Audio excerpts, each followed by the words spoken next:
Welcome. It's April 12th, 2026, 1 week after Easter. We're going to continue in our series, Matthew 21, verse 44 to 46, Winnowing the wheat and chaff to stone ground powder. This ends the chapter, but the next chapter just continues. They put a nice little break in there in the Middle Ages, so you don't always connect that these are related.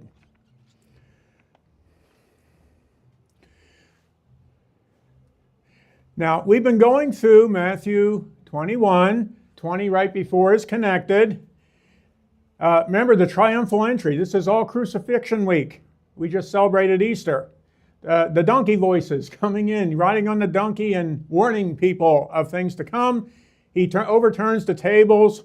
We'll get to that another time. Connecting the fig tree curse with moving this mountain. Then we go to the rest of the chapter, which I have a slide on each one of these, so we'll look. Verse 27. Remember, they asked the questions, and they answered Jesus and said, "We cannot tell." They won't answer his question where it came from. And he said unto them, "Neither tell I you by what authority I do these things, or lack of restraint I do these things." Is he going to tell them? Is he going to tell everyone? We'll see. He does it in a way which they may not realize. And then, next verse. "But what think ye? A man had 2 children. He came to the first and said, will you go and work in the vineyard?" Because we can make that a question and it makes more sense. And this is where the two, based on the Latin, they switch these 2 verses around, which then breaks some models. But the first one said, "I go, sir." No, he didn't say go. They added that. He said, I, inferred. It's just I, Lord. Kind of like in the Navy where you say, aye, right? You say, aye, Captain. Ego Kyria, I am Lord.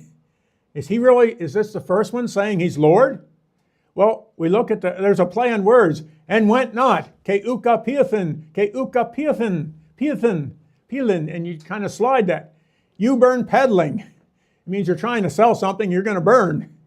And that's a little hint that I don't think this is good. And the whole next part is the householder who goes and creates his own little vineyard. Instead of working in the vineyard, he works the vineyard, makes his own vineyard, creates his own little ethics, creates his little fear and birds people or gets them to deny Jesus. And that appears to fit. Now, he said, "I am Lord." When we get to another chapter, a day later, "For many shall come in my name, saying, I am Christ, and shall deceive many." Now, this is a topic for another time. But what they've done historically, we're going to blame this on 5 to 10 guys over history who actually said they were Christ. So since Jesus talked, we probably have 10 billion people in the world, right? A lot of them today. And let's say 1 billion are Christians. And we're going to call many these 5 to 10 guys that said, "I'm Christ." Really? And how are they going to deceive many? Is that another few thousand or 10,000? That's a very small proportion. Remember what the guy, we go back, the one child said, "I am Lord." If Christ is Lord, what's the difference between saying "I am Lord" and "I am Christ"? And you build your own little vineyard, and you build your own little infrastructure, and you get your own little following. Yeah, that's where you have Christ, Christos, and useful. Christos, I am your yoke. My yoke is easy. No, it's useful. It's Christos, Christ. And Christos is the anointed one. We still get it with Christian, christen someone, christen a baby. If you take the cross or T out of Christ, you get gold, Christos. And that's interesting. Again, pronounced the same today, it would have been very close back then. That was the subject of 2 weeks ago. So, I am the Christ. I am the useful. I am the gold without the cross. We get all of those as interesting play on words into the future. Next verse. "Which did the will of the Father?" And we have that word with repented, and it's actually the one where you change what you're doing. The first said, and Jesus says, the publicans and harlots go into the kingdom of God before you.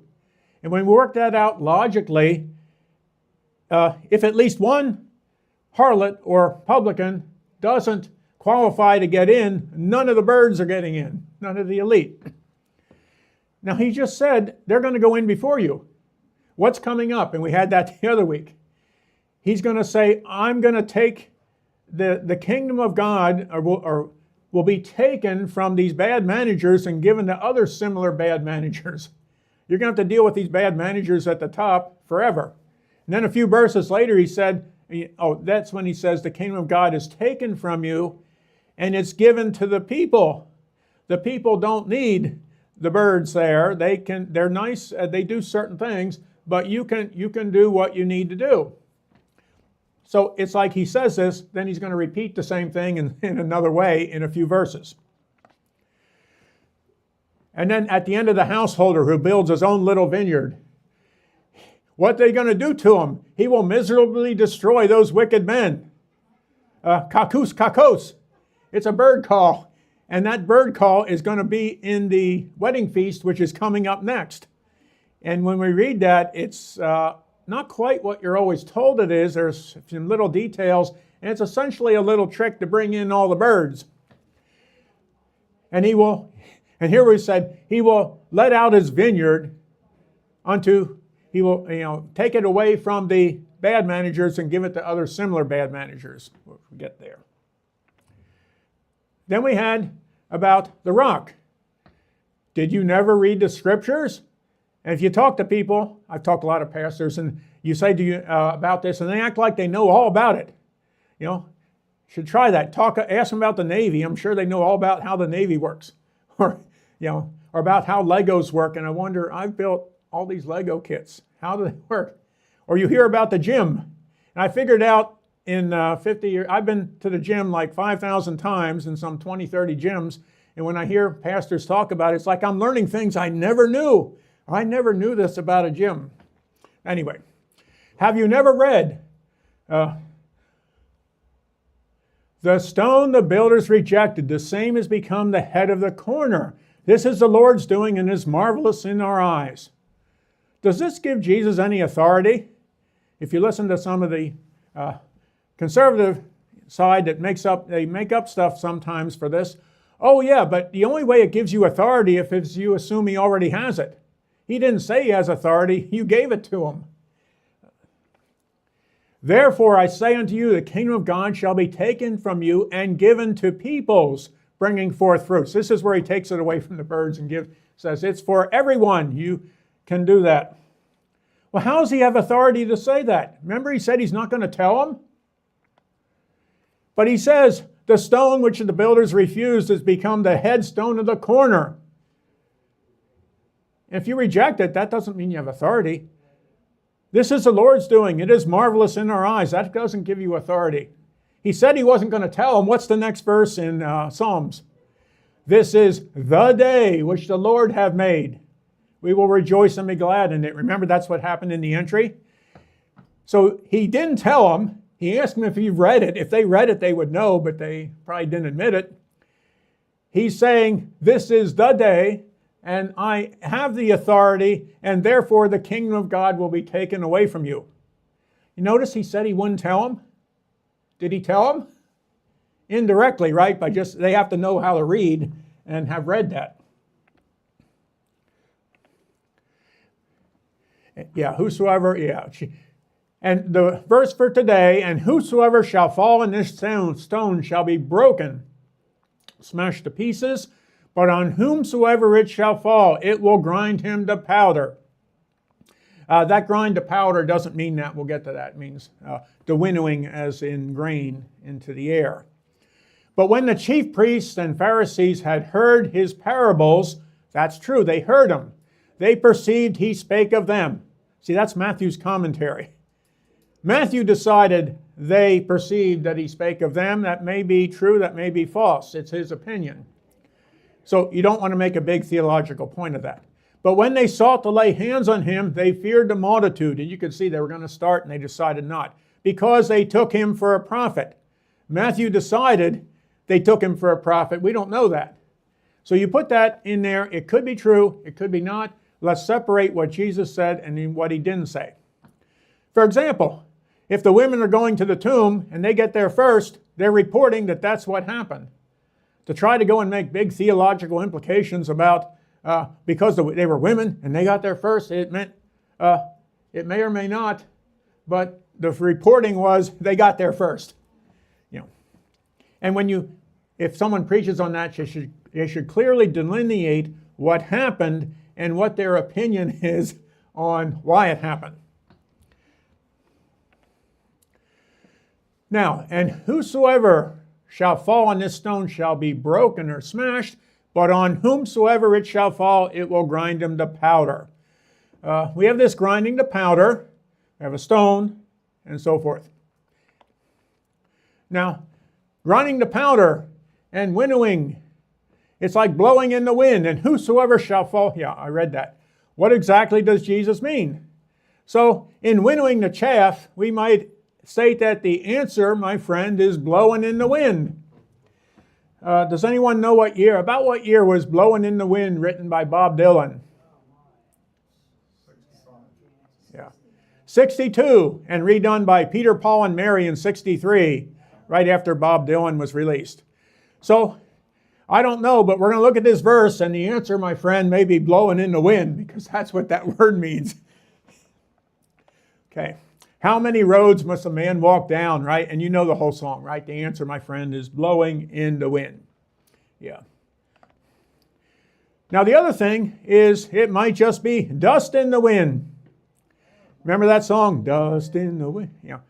And they actually got the idea from Ecclesiastes 1:14. I have seen all the works that are done under the sun, and behold, all is vanity and vexation of spirit, where the spirit word can mean wind. Now, the NIV, they write that as, I have seen all the things that are done under the sun. All of them are meaningless, a chasing after the wind. Where'd the sun go? It's just talking about the wind, right? In fact, I wonder where the sun goes sometimes. One night I was up all night trying to think, where'd the sun go? And finally, it dawned on me. Yeah. You see where the dust in the wind, they got that from the NIV translation, an idea, and some similar ones. But yeah, the same idea. Only single of Kansas to reach the top 10 in the United States. And when was that released? Oh, I had that. Well, 1977, 1978. So that was my senior year. And I had a roommate, and he was from Kansas. And so I heard that a lot because of that, yeah. I close my eyes only for a moment, and the moment's gone. All my dreams pass before my eyes, a curiosity. Dust in the wind, all they are is dust in the wind. And that comes, from Ecclesiastes. Same old song, just a drop of water in an endless sea. All we do crumbles to the ground, though we refuse to see. Dust in the wind, all we are is dust in the wind, yeah. And the last thing, it might be gone with the wind. If you blow away as dust in the wind, chaff in the wind, you're going to be gone. For the wind passeth over it and is gone, and place thereof shall know it no more. And that's the song, Margaret Mitchell, Gone with the Wind. Anyone know what year she wrote that? What's that? Yeah, the movie was 39. And the book was just a few years earlier, 36. Yeah. No. So, and whosoever shall fall on this stone shall be broken. Now, I wonder if if you fall on a stone, is that good or bad? Because, maybe it's good, maybe it's bad. And you look at a little play on words, and Jesus uses these a lot. And that's why he says, sometimes they'll say and we had that before, because the Greek is ko peson. Peson is to fall. But ko, O and omega are almost the same sound. Ko, I burn. So if he's going to burn something and you're going to fall on a stone and be broken, it doesn't sound like that's good. And that's what a lot of those little play on words appear to be there for. They're there as secondary meanings. In some cases, they give you continuity codes. Yeah, this verse is connected to that one and the one before. So when Luke moves them around, or someone else, well, they're just listening to what people remembered. Matthew's writing it down and has a little codes. Oh, this is connected to that, it's connected to this. So if you separate them, you still get the idea, but not the connected idea. Yeah, to grind to powder, that's one word in Greek, likmezi. That's hard. You're supposed to say the K and the M together. KM is the first. Kmi, and it's hard. Stone ground powder, there's the Quaker Oats. Whosoever shall fall on this stone, perhaps as a stumbling block, shall be broken, but on whomsoever it shall fall, it will grind him to powder. Now that word doesn't really mean that. The word always means like winnowing. You got grain, it's in the, you're grinding it, and then you're winnowing it to do what? Get rid of the chaff, right? And keep the good part. That's what you do. We see that in Ruth, remember? And now is not Boaz of our kindred, with whose maidens thou wast? Behold, he winnoweth barley, right? Going to grind it up and have the wind take it away. That's what the winnowing is. Tonight in the threshing floor. The threshing floor is the alona. It's related, you see that, and that's related to the word for halo. That's where we get the word for halo. And the alona, yeah, we'll see that in a second. Okay, the likma is the winnowing. Typically, you'd put you have the barley, and up on a hill, you'd have the threshing floor, because when you winnow it, the wind comes over and goes a little faster. That's the Bernoulli effect. Now, a wise king scattereth, he likmitor. He's going to scatter it. He's going to winnow it. The wicked, and bringeth the wheel over them. That's the trokon. So this appears to be the source of the phrase, stay out from under the wheel. It's literally throw on the wheel. We have the saying, throw under the wheel or under the bus, right? Throw them under the bus. Well, they had throw them on the wheel. And so we got that. What do you do with an old car with too many miles on the tread? Any idea? Well, let's see. You retire it and keep on going. Now, some more really nice comments could be made here. Perhaps I spoke too soon, so don't get wrapped around the axle. More comments will wait until I get around to it, and for that I might be awarded a round to it. How many people know what a round to it is? A few of you? I learned that, I guess, in the Army and from some government workers a long time ago. And I did a graphic of it. You said you'd do it when you got around to it. So you print that out and cut it and give them a round to it, because they've been saying they would do it when they got around to it. Yeah. It's like, I'm sorry I'm late. I got here as soon as I wanted to. Yeah.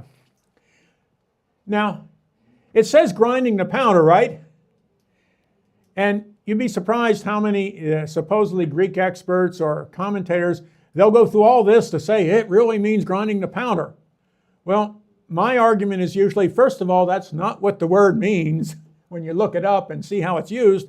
And second, there are other words, and here's another word you could use. If you're actually grinding, you would use a word like this. So why did Jesus use a word that didn't mean grinding, but he meant it? Why didn't he just use the word for grinding?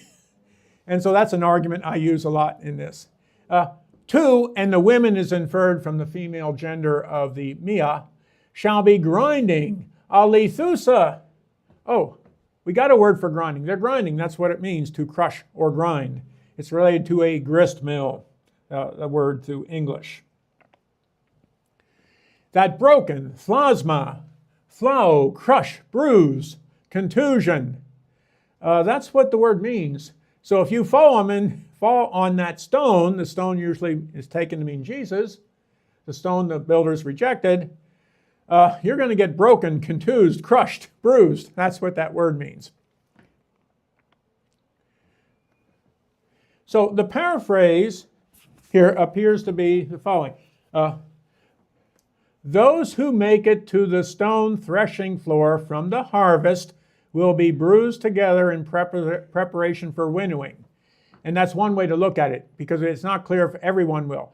Then they will be winnowed by that same stone, either blown away into nothingness by the wind, or with weighty fruit of the grass, remain on the threshing floor for further processing in the sequence of harvest, threshing, and ultimate destiny.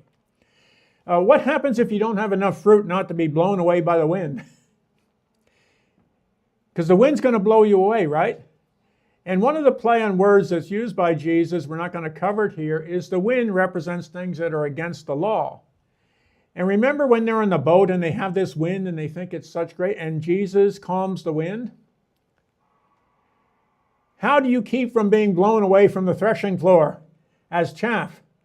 You need someone who can stop the wind, the accusations that are coming from that against the law, the animos or wind.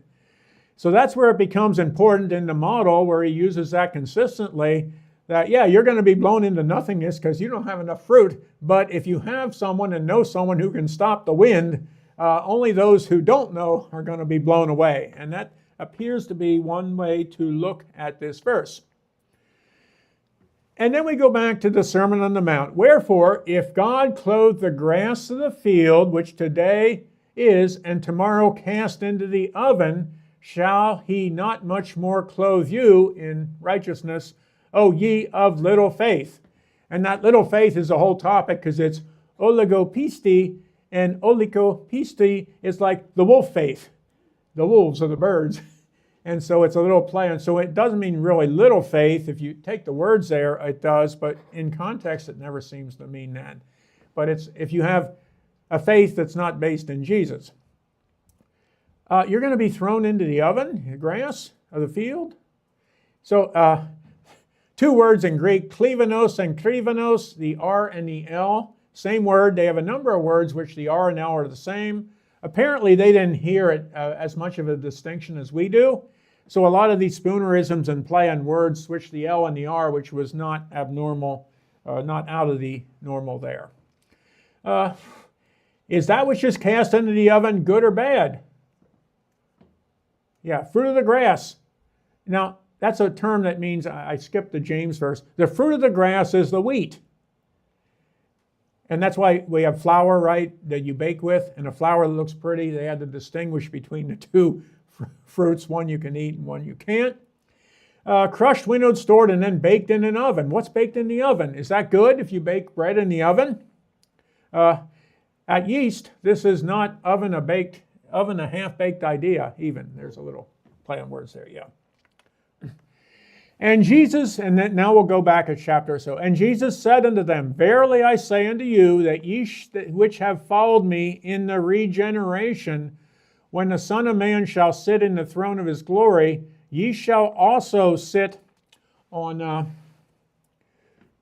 He shall also sit upon 12 thrones, judging or separating the 12 tribes of Israel. Let me see, that should have... Oh, it's coming through, okay. Oh, I didn't... Yeah. I don't know why it didn't pick that up. Now, if we look at this diagram, I'd made this a while back. First of all, people can't figure out how to... You're going to sit on 12 thrones judging? They're going to be in charge? Well, I thought everyone was equal at the same level. How are we going to handle that? Let me...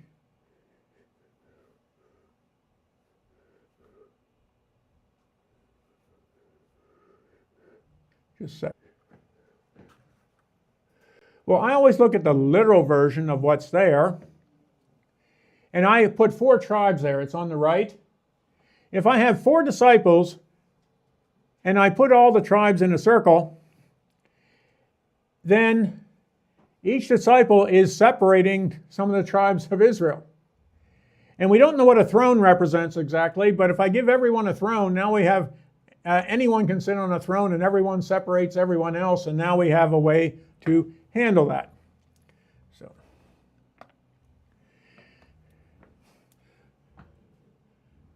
So the whole idea is when the regeneration, what's that going to happen? And maybe you'll get crushed and put into some form and then regenerated with the wheat from the threshing floor. That's one idea.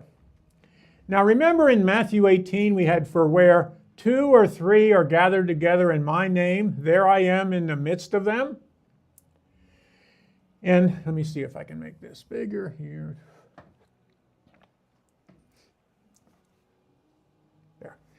And there are 2 parts to Matthew 18, separated by the part where you have the church discipline, or what you do if you disagree.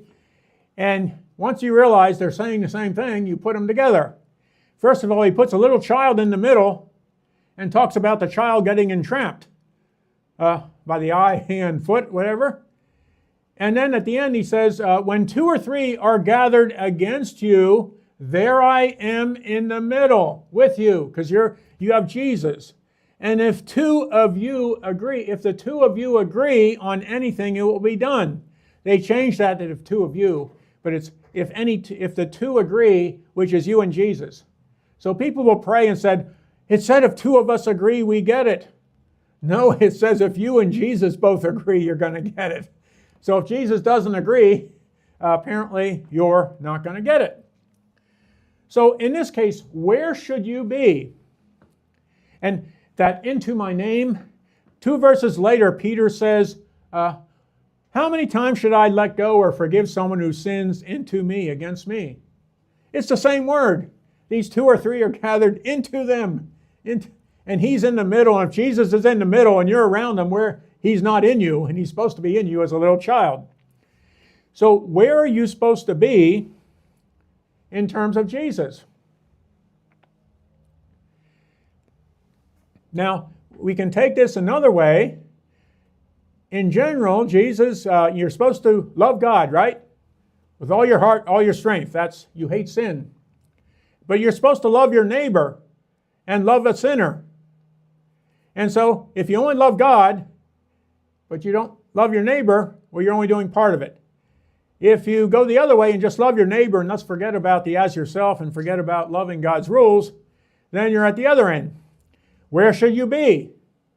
How about you should be in the middle, right? Somewhere in the middle, even if you're stuck in some place on the outside. So where you should be is stuck in the middle with Jesus as a little child. If you both agree on something, it will be done. It's like that song. Anyone remember the song from Stuck in the Middle with You? Clowns to the left of me, jokers to the right. Here I am, stuck in the middle with you. In what year was that song released? 1972 on an album, and 1973 as a single. And since I was near my, in high school, I remember hearing that all the time, people making fun of it. So I thought that song fits exactly. You got the far right, the far left, and we got clowns and jokers. You want to be right in the middle with Jesus, right? You, Jesus. Now, if you have these clowns, how should you defend yourself against an angry group of clowns? Well, you should go for the juggler. But if one of them is nice to you, hold the door. It's a nice gesture. Yeah, so that was by that band, Stuck in the Middle of You. Yeah, Steelers Wheel. So, see, the answer is blowing in the wind. It's not crushed to ground to powder. And it's not just dust in the wind, but where you should be is stuck in the middle with Jesus. Now, this leads right into the next parable, which is a continuation where he's going to use that bird call, those bird calls. The kingdom of heaven is like unto a certain king which made a marriage or wedding feast for his son. And we're going to go into that. It's the wedding feast. I'm whetting your appetite. It's the feast I could do. Right? Wedding feast? Feast I could do. Yeah, anyway. So we're going to get into all of that next week. So thank you. This has been Winnowing the Wheat and Chaff to Stone Ground.